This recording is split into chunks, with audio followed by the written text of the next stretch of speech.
falafalawa Samoa, ma lole ngā lulue tiu te mawhi au whai unga le neiba yaso. Tu moati a tātou tala, le tai au na leilana whaatau tai ai se sauninga whaafetai, le afio ango potasi whale a lili, e whaafeilua i ai le tuetali umai o alo ma whanau, sa malanga i ngā luenga whaavai taimi, ai mai seo le talo sieina o nisi o la sauni malanga, se atuanga le neo Larry Poti mai a tapu Taylor Kiti ona. E si lia ma le lua se lau le whaitawa whai o sangata o le afio anga o pautasi whale a lili. O le amalanga atu i New Zealand mai e o sa whapea o na whaole tia mai le whainga malanga. Mo o se talia ma New Zealand mo ngā luenga whawai taimi. Ma o se afuanga lea o se lotu whawhitai le afio anga sa whatautaya i lea so. O se aso tatala mo le lautele a le afio anga o pautasi whale a lili. Mo se lato lotu whawhitai i o lato polokalame whaawau. I tawala atu i tangata anu o lo mawhai. O na mawawa noa i ngā luenga whaawai taimi i New Zealand ma o se talia. O lea sauninga sa amataina i niso sa bari whaalo alo. Ia o fia i e o lo sauni whai malanga atu. Mai nā tau ua tau nu umanuia mai whai ngā malanga i lau whanua. O lea fionga le tamaita i pāle mia fia mea nā me mata awha. Nisio sui o le kāpeneta. Komiti mawalunga a New Zealand ma Ausitalia. O whaafea ngai ngā taulilangi. O le loa loa o le wala au lia matangasa le afio anga. Sa awai i le whaamoi moe. O le sauni ngā lotu taitaina e lea e le sunga le whaafea ngai ngā. Ia le tone wili. Ma le ti a kono ia whaalongo alo seo. I se upa whaalea nganga e sufi ai lea lofa ma lea ngale lei whaali alio lea tua i ona tangata. Ua manui ai ta mo whainga uma. O le sisina o le sanga vai o Samoa e whamana tuina ai le atuanga o le ono se fulu tausanga o lona sa olotonga. Sa sisina le e le fionga le tamaita i pāle mia fia mea nao me mata awha ma malu le malo.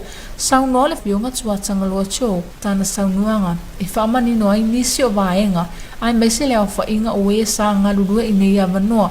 O na ia foi o le whaatama o le nei whainga malanga i le afio anga. E lua se lau whaafitu tangata. Sa ngā rua i New Zealand. O lo iai pēr le tolu, los fulu tolu i le teimi nei, na le i fo mai. E se lau limas fulu ono ia lato o lo ngā sa ngā rua i Australia. Ua toi fo mai le ono, ai o lo ngā rua i pēr se lau limas fulu. O le whaitau au whai la, o le piliota lea ua tona i atu. Wha se lau ma le tolu tangata, tama mateine. Sa ngā rua i whafo i Australia me New Zealand. I le piliota lea. A o se piliota mawa e fo i le nei i me tau tupe maua e latou sa malanga atu i New Zealand. Oni ni masina wha popo i konkarate e mafua ona le Komiti. A tu wha atasi la tupe lafo ma tupe na o mai malato mai New Zealand ma Australia. Ua mauai se au whainga e 2.3 miliona tala. Po o le 5.5 afe al tangata tai totasi, tangata totasi. A whatusa le i le tutongi o tangata whainga wenga i Samoa o lo ana maua le whata la i le tūla. Ia po le balu afe, tolu se lau tā lai le tausanga. E ono tausanga e tuli ai e le tangata whainga wenga i Samoa. Le tupe maua e le RSC, ia po le SWP i Australia. I na le ono i le fitu masina e whainga wenga i whafo. E matau tia le se senga lea. Ona e uti avanoa, o le ala lea o le whaatino ina ai o ni whaatapulaa, ina ia whaia i ngā luenga lelei, mō ainga o le utua Samoa mō New Zealand, mō Ausitalia e pei o na tā ua i le saunuanga le whionga tuatanga loa. O pine wha mau tāpenanga mō le nei wha moe moe. O lātou lava sa ngafa ma le whaatupe, ma le whaatino o mea umai le aso le nei. I tausanga ua tuana i atu sa lātou whaatupe ma whau le whaapaolonga lea i lumani o le Matou Memorial Hall ma le whaasimaina se tulou o le awala mai i le hall. Ia ma le tiling o whaleui ma whale taele se tulou a le Matou Hall. O le tausanga nei o le whaasimaina o se vaenga o le awala le i tu atu o le ho.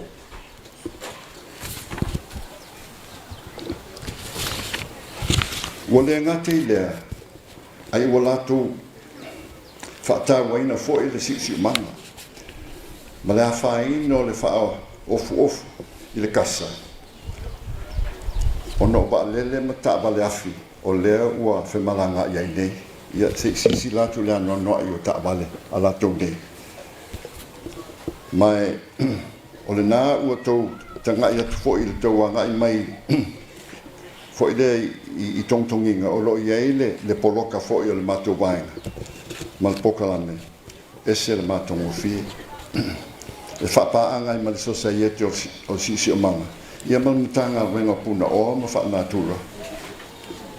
O lea wa fuwai le mafua mai e pokalame lea. Mai le teimi nei, wa ova ma le tolu wafe i ala au ua tutorina ma o lātou foi e tausia poloka lea. O manu lai ti ia o le pokalame, lea o to atu. Tasi, e wha mua le tua i me uma. O lotu i afiafi, pea ua mai anga rengo le aso. Lotu i asasa, ma le te talo al tangata lava ia. Lua, e fili le taitai ma lona komiti mo vaenga taitasi. E tā ua o le pulenga. I se whaatusa le i le sauwha inga o ali im whaipule o se lu. I o po o matai fo o se ainga. E lātou te whaia tonu o le nu. I o po le ainga. Ma wha manatu tu la fono o le nu. Ma tongi sala i le tūlai mai o ne wha le tonu.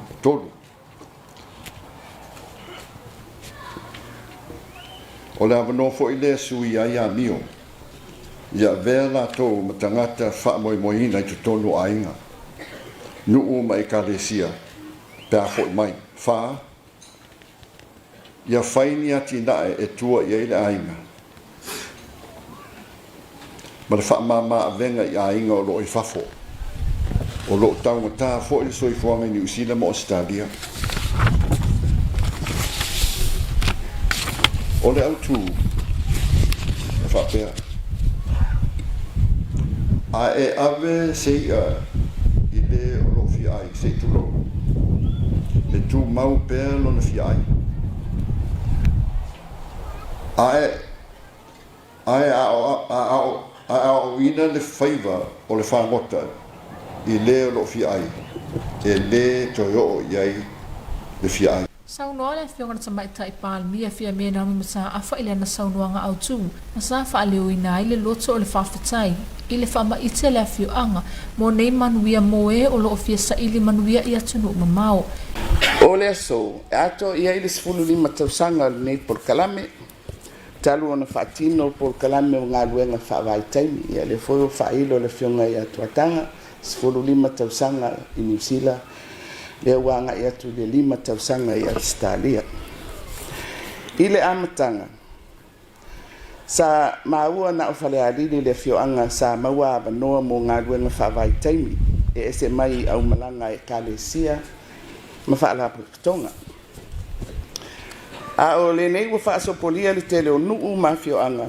E auto waa e sa ili avanoa mo ngā luenga whaavai taimi. I atu nuu mamau. E le ngata i lea, a ua mōri mawina o si por kalame ua mautu le whaavai, ma le leilo na tāpena ina. O le pine whamau, o loo taituina a o le itu ua e whanau le whioanga mga ruenga whaavai taimi. E mua o na tāpena a siasinga ina ia mautu whatoanga a ina e tua iai. Sa ia whautua ina fo'i, e o le amalanga atu i sana upu whaamaru si au. O se tasi o vainga matango fia o le neitai au. O le anoa noa i o tāpare fau. Ai mai se ai le anga i atu i se sifo ma se sae, i le tele o atu whalenga fau. O nisi ia o mōli mauola, o le tātou pol kalame le nei. Ia, mauola u fionga tuatanga o lo o whailau tau fuafuanga i le tausinga ma le whaareleia o le siosiomanga. O le tele la o tātou ta'avale ia tūlai mai. Ia o tau le la anga ia tu fafo. Le si la sanga le la o ia ile malo. Ile pui puinga le tātou se manga. O i tu a inga ta'avale tātou te whaunga ina. Wa ia i fausanga o ta'avale fau. E alu le e tise. E leto e alu sa suau. Ia o melna. Tau te fua mamau i ai. Ma le tātou Polokalame. Ua mana tua foi ua whetau i le whamanatuina o nei Polokalame ma le iei pēo le tātou watunu. I le whamanatuina o le tūtoa tasi o Samoa. E momoli lava le whamalo i le nei whioanga o Poutasi o no la o tau langolango. Wa sanga mautu wai le nei whamoemoe. E whamalo atu i alo mwhanau o lo o auto wa atu i le nei Polokalame. Ona o le usi ta ia o aia inga matulanga uma o mawhai ai pēa ona anga waa whale arili e whaauau. O lana toi upu i o le amalanga atu i whapea. Se awa noa e tuu waa e se atu ai ma tou malanga atu ai lava mano nofo ai i atu nula. O le whamoemoe e a pēa le awa noa whaavaitai. E toi whau ma whaamalosi e whaavai o tau aina te tasi. Le tala whaataitai a tuatanga loa. A e avele i le tangata i le aso lini. E toi manao fo. Toi tau mwhaifo e avele si a tae au. Ma le si aso. A e a o ina le tangata e whangota.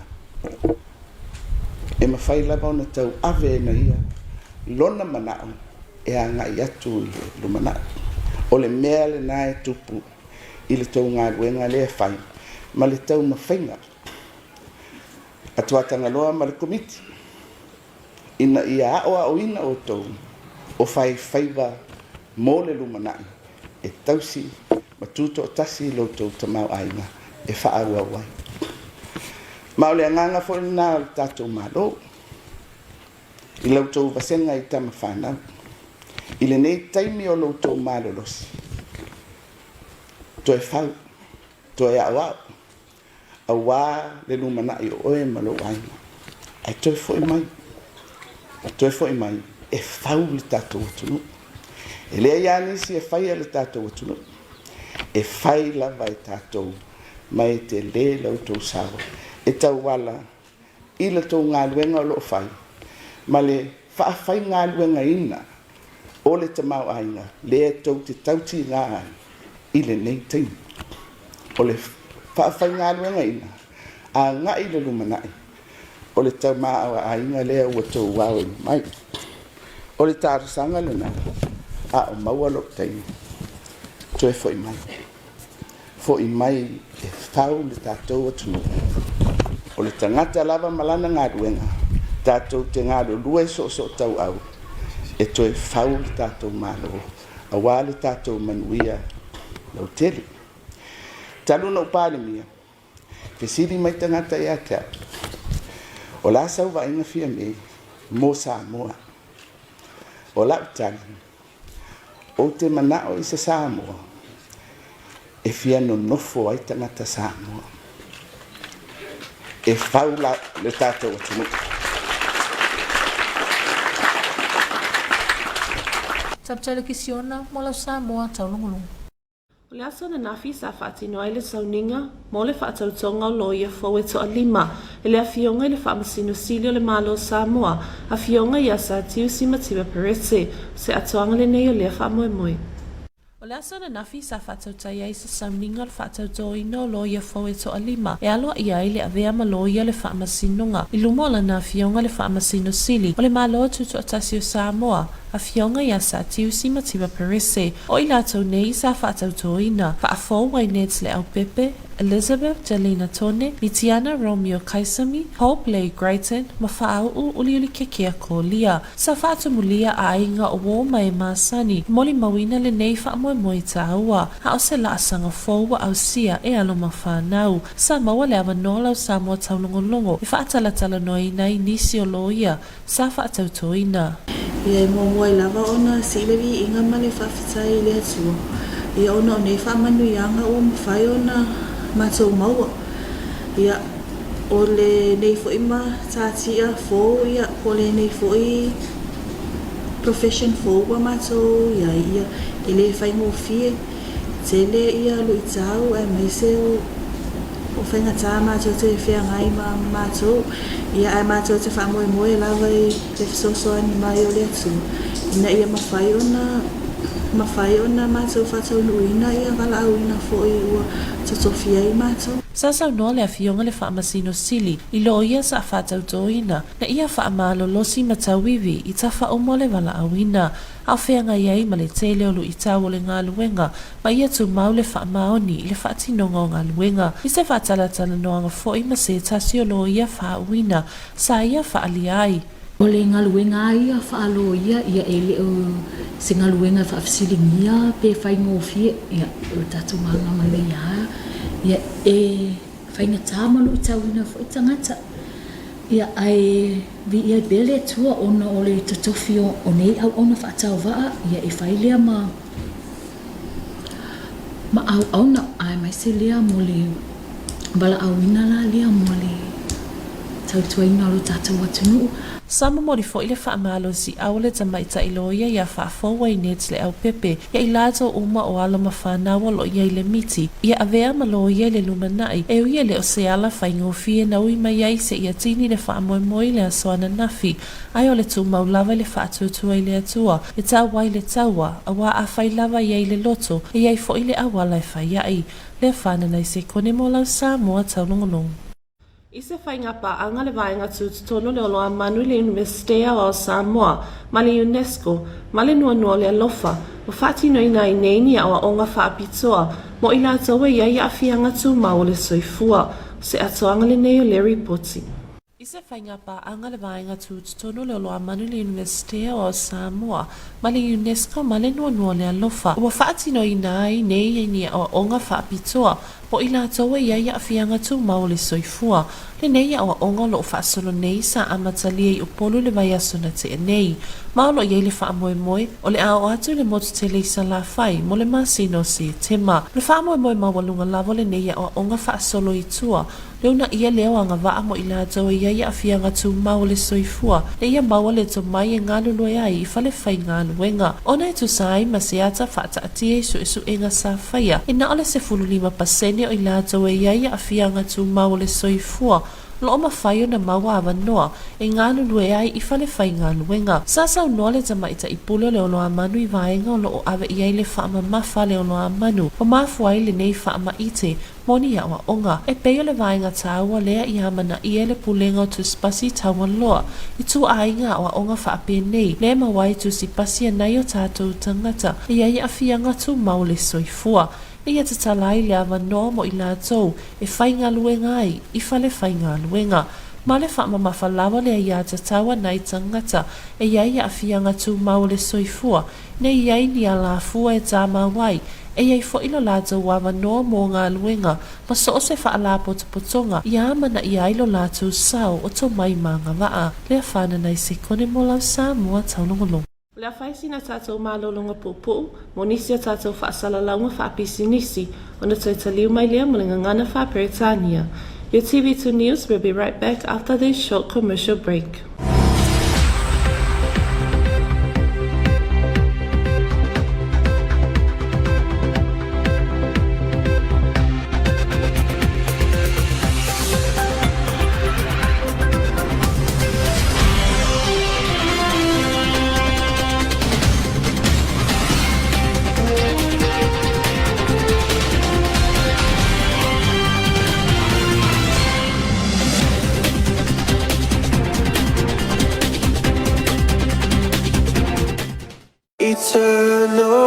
Le youth debate ole nei tausanga po le whaafina wai le vau tupulanga talabou o le afinau mai ai le pulenga whangaloa ma le pulenga le pata po ai o le asola ma le sampini o le nei tausanga awa ne e misia ua mawhai ona awina atu ona o le langalanga mahalosi mai le company le set Ofisa o whainga palota Samoa na rento ma le matanga luenga o le soifua maloloina i le vaenga o le whaatawaina o le suasusu o tina. Keep watching on TV2.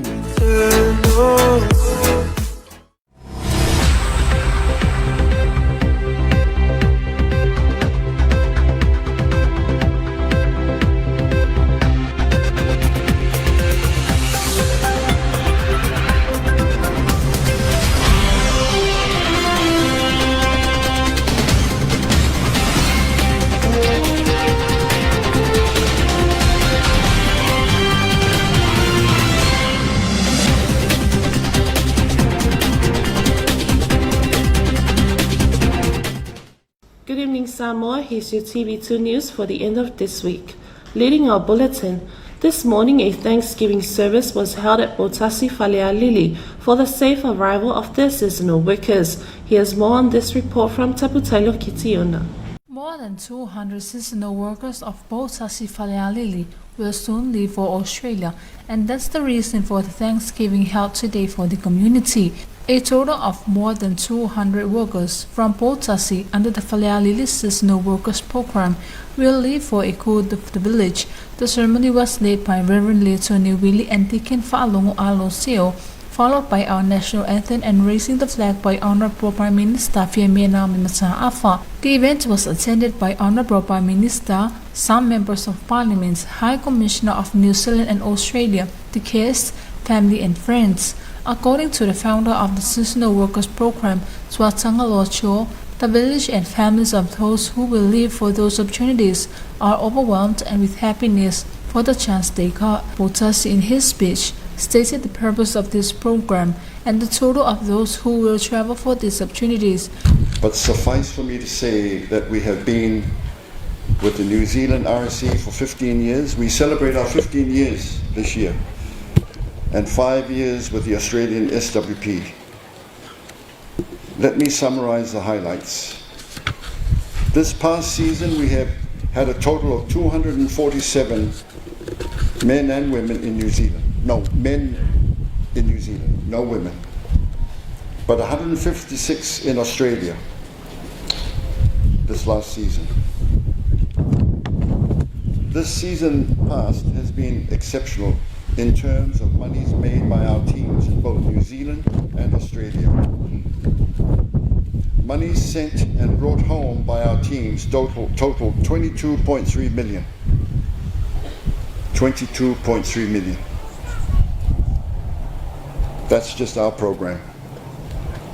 If someone working here on say 4 tala per hour and therefore earning 8,320 tala per annum, it would take him approximately 8 years to earn what a seasonal worker on our program earns in 6 to 8 months being away from family. Isn't that amazing? And that's the difference. And that is why so many people out there, employed, skilled, and unemployed, keep searching for opportunities to go away and do seasonal work. He added that these opportunities is for every year, and he challenged people who wants to get the opportunity will help their families first in a way of doing plantations or whatever to develop their families before they leave. We have taken a holistic approach by engaging our members as if they were our members of one big Samoan family, with its chiefs and untitled men who serve. They adhere to the same village protocols of discipline, respect for leadership, seniority, evening prayers, and attendance to church on Sundays, and engaging with the local church communities through sports, youth activities, and choirs. Our members are interviewed when they return home each year so that we can gauge their progress and we monitor how they use their money. Blatant abuse and irresponsible spending are grounds for being struck off the scheme for a year or two as a penalty. We promote the inclusion of family who play an important part in also understanding the goals and aspirations of the program, so that when their members send money back to them, that money is spent wisely and not squandered. And that's not to say that it doesn't happen with our program, because when we've done inspections and we've questioned how they've spent their money, we have found that some have not heeded the advice to spend wisely. They've just, And as I've said earlier, that's grounds for letting them sit out for a year or two just to think about the mistakes that they've made with the program. Honourable Prime Minister Fiamena Naomi, in her keynote, thanks God and the Member of Parliament, also the district, for this ongoing program every year. We have noted and heard this morning the report from Taulogologo. And we should all take note and celebrate the wonderful outcomes that Falealili has taken the leadership for in this particular engagement of seasonal workers. We have heard of so many win-win outcomes, not only for Samoa and the families of those who have travelled for seasonal work, but I am sure also for our partners, both in New Zealand and Australia, that we have improved the livelihoods, the general development of our respective communities, but most of all, that we have improved the quality of lives of all those who are involved. It is a wonderful opportunity for this anniversary and during the 60th anniversary of Samoa's independence that we come to mark this occasion and to celebrate excellent achievement. We have to recognize the leadership of Taulogologo and his committee and this community in showing us the model of successful engagement in seasonal work. So once again, can I thank you, Your Excellencies, representing your respective governments, our partners and stakeholders, for your part and your engagement with us in this important undertaking for our communities, our families, and our people. She added that wherever you go, remember, Samoa is your identity, and she encouraged them to fight for the best of their families and Samoa. Taulogologo for your TV2 News. Yesterday, 5 expert lawyers were admitted to the bar by Chief Justice His Honour Satiusi Matiba Perese. Here's more on this report. Yesterday, 5 fully fledged lawyers were admitted to the bar by Chief Justice His Honour Satiusi Matiba Perese. Families, friends and relatives witnessed a new chapter of life for their loved ones who were admitted to the bar yesterday by His Honour Satiusi Matiba Perese. These 5 new lawyers are Fa'afo Wainets Leo Pepe, Elizabeth Jalina Tone, Mitiana Romeo Kaisami, Hope Lay Greighton, and Fa'aunga Uliulikekea Kolia. In an interview by your TV2 News with Fa'afo Wainets Leo Pepe, she stated that it is all God's will that leads her to fulfill her dream of becoming the person she is now. All thanks goes to our Heavenly Father for His unconditional love and also the good support from her families and friends. It is not as easy as we think. She has been facing many challenges during her way to achieve her goal, but God was there from day one till the ceremony yesterday. Chief Justice Satiusi Matiba Perese, in his words of encouragement, highlighted that being a lawyer is sacrificing you as a person to be faithful to what you're calling for. Fa'auliulikekea Kolia, one of the lawyers admitted to the bar yesterday, stated that she is ready for her new role and to face any challenges that will come with the help of our dear God. Leafana Naisekone for your TV2 News. The Oloamanu Centre of the National University of Samoa, in partnership with UNESCO and NOLA, Onu Nole Lofa, is providing non-formal training programs for people with disabilities in both Savai'i and Upolu. Here's more on this report. The training rollout started in Savai'i last week, followed by the training for Upolu in September, with certificates presentation at the conclusion of training. The NUS Vice Chancellor Professor Iono Alec Ekeroma stated the project aims to address the educational needs of those in the disability sector, improving employment prospects. According to the Global Education Monitoring Reports, people with disabilities are 5 times more likely than children without disabilities to have never attended school, and only a small percentage of them complete secondary school. Only 15% of people with disabilities were employed. with many not being compensated for their efforts. There are 3 major deliverables and outputs for this project, as mentioned by NUS Oloamanu Manager Tuyolo Maria Schuster. This include the design and recognition of non-formal training programs by the SQA, while the delivery and reporting are provided by NUS through our Oloamanu Center in order to advocate for an employment framework for our disability community. Most importantly, the project contributes to the human rights model under the Convention on the Rights of Persons with Disabilities, as well as the Joint Project on Social Protection, which works in collaboration with UNESCO and other United Nations agencies in Samoa to create sustainable systems that will enhance and promote the participation of people with disabilities in our society. Lefananai Sekone for your TV2 News. And that is the conclusion of your TV2 News for tonight. We'd like to acknowledge the continuous support of the Samoa Water Authority. Have a blessed evening. Good night. Male fai unga nalo Samoa Taulogologo mo le nea fiafi, mo mole le whaaftaitele le pulenga le swavai, mo le langolango ino lau Samoa Taulogologo. Manu ia tele la fiafi, tō wha soifua.